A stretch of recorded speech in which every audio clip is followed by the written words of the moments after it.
A little bit fruity, a little bit chocolatey, considered an absolute classic, but still something that divides Europeans the world over.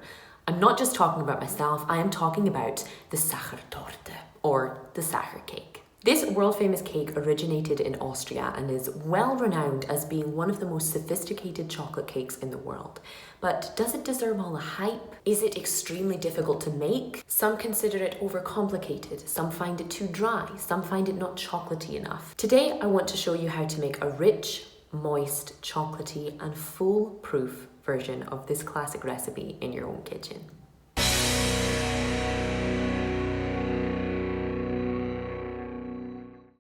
This classic recipe begins with some good quality chocolate. You're just going to want to melt it until it's nice and smooth, either over some simmering water or just easily in the microwave. It's a little baking hack to use just the best chocolate you can afford. It's such a quick and easy way to step up the flavors in your baking without any extra effort.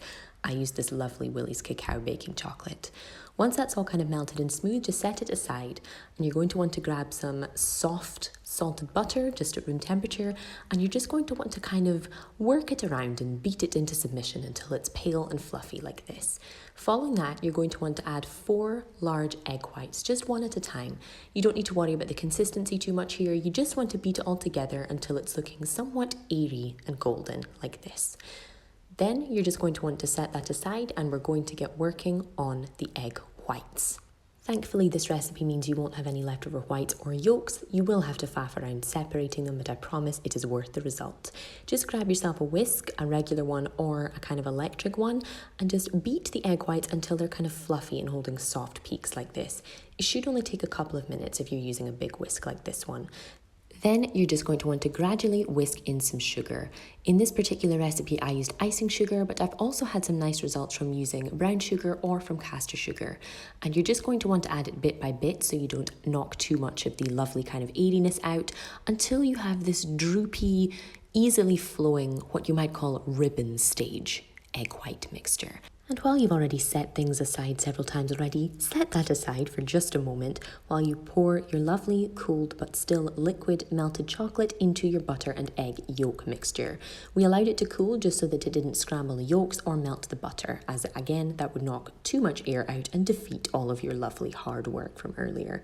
By this point, it should look like a lovely kind of light chocolatey stuff, to which you're going to add 1/3 of your egg whites.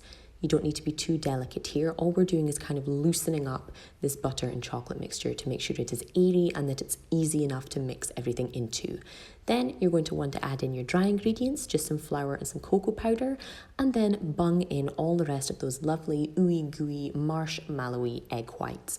And then you're going to want to just very, very, very gently fold everything together. The reason we want to do this nice and slowly and carefully is just so that we don't knock out too much of the air from the eggs and so that we don't overbeat the flour to create too much gluten. So you should now have a nice kind of thick and fluffy looking cake mixture, nothing too runny or liquid. And you're just going to want to pop it into a tin that's been greased nicely with some butter and that has a little bit of greaseproof paper on the bottom. Springform tins with the clip at the side are easiest but not essential. Then awkwardly place down your overly sized bowl and just flatten out the top and stick it into a nice hot oven for about half an hour or so. Once cooled, very carefully chop your cake in half along the way. Maybe slice, not chop. And you're then going to want to spread over some lovely apricot jam. I use this nice kind of chunky one with a high fruit content. And then you're going to want to get into your chocolate ganache glaze, one of the most striking features of the classic Sachertorte. Now, as I alluded to earlier, using high quality chocolate is one of the best things you can do in baking to really set your bakes apart from others.